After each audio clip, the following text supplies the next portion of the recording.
Neste vídeo eu vou mostrar para vocês como você pode diminuir o tamanho das fontes no smartphone Samsung A05.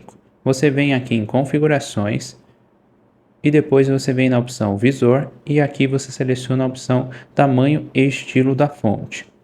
Você consegue diminuir aqui, ele mostra ali também um exemplo.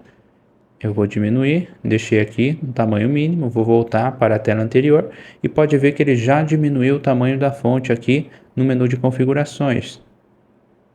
E ele também diminui aqui o tamanho da fonte na tela inicial. É esse vídeo que eu queria mostrar para vocês, como você pode diminuir o tamanho da fonte neste smartphone. Não esqueça de deixar seu like. Se você quiser comprar esse modelo, eu vou deixar o link na descrição do vídeo. Muito obrigado e até o próximo vídeo.